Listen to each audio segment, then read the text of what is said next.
City in Glass is the story of the city of Azrael, which is a second world fantasy city, which is ministered, guided, and grown by a demon known as Vitrine. And everything is going well. She's having a very good time in her beautiful city.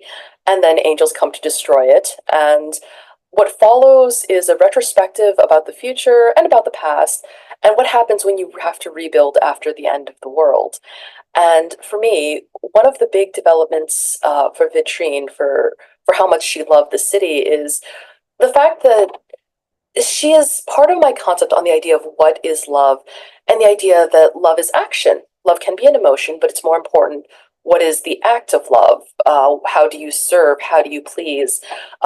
What do you take for yourself? And is that love? And of course it is. It's just does different things to different people, and it looks like different things. So the way Vitrine shows that she loves her city is by building it and growing it and destroying some parts of it when they do not please. And then you and then I was thinking that's who I want defending a city that I love. I want it to be a demon who can make those calls rather than an angel who can do like three things, which is what the angels of the City in Glass are very much limited to. They asked me on the brief how I would describe Azrael when they were designing the cover, and I said, well, there's a little bit of some central Turkey ruins. There's a bit of Venice in it, of course. There's a bit of Chicago in it. And they're like, okay, none of this is making any sense. I'm like, cities don't make sense. Cities are, they're layers of story on top of each other. And there's no one place in a city you can look at and say, this is what the city is, and not find the opposite if you travel about a mile or so off in another direction. Cities are contradictions, and they're my favorites. And I like a lot of urban history. I like one of my favorite facts about Paris is the fact that after some of the big Paris fires, they literally made the streets too big to barricade. And I'm like, see, that's city planning, and that's history. It's um, Azrael is so many of the cities that I've loved, and also so many of the cities that I've had a very bad time in. And it's also just the pleasure of looking down and realizing, oh, these cobbles have been here for about 100 years, or oh, that's Bullseye's glass, and I didn't know we still had that around. So it's everything I love about cities and everything I don't always like about them. This isn't really a spoiler because the city literally burns to the ground in, I think, like the first 15 pages or so. The angels come to Azrael and they come on a mandate of destruction. And one of the things that was very important to me is we never find out why. So many times when the world ends around us, we just don't know why. We don't know who made the decision or why the decision was made. It just ends. And Vitrine, of course, is heartbroken. She's furious, and she curses one of the angels with love for her. This is a thing she can apparently do. And now the angel's sort of stuck with her, and he's stuck with her for the next 300 years as she rebuilds the city. And the angel never gets a name. I don't know if he has one.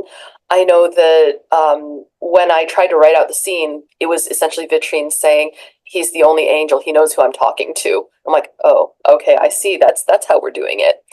Um, and he is a creature that is not supposed to change and is not supposed to love the way Vitrine does, and yet he does. And over 300 years, he changes as well. And it's the inevitability of change and the fact that it's not always comfortable and sometimes it's not for the better. But it's important to acknowledge what it is and the fact that he's different now, too, whether he likes it or not. For The City in Glass, it was written beginning to end. And I was sort of darting through time. I had City in Glass had the working title of 300 Years of Grief and City Planning. And from the moment that the angels destroy the city, it's about 300 years to the end. But there's also about 200 to 300 years before that as well. So in The City in Glass, I am darting back and forth in time. And for the rough draft, I was largely just writing by feel. I'm like, oh, this feels like a thing that happens now. And once you have a city, of course, you must have people in it. And I knew some of the characters. I had to figure out who some of the other ones were, which was a bit of a feat. Then it got in the hands of my agent and my editor, who were very good about saying, okay, you need a little more structure than this. I'm like, okay, I'm just going to throw more stuff in. And eventually it sort of fit together. But I think that's sort of like, okay, I'm going to say people have asked me, is this story a fantasy? And I'm like, I have demons and angels and there's a unicorn in there. Of course it is. But I will say there's also the fantasy of a planned city that was not put together by committee.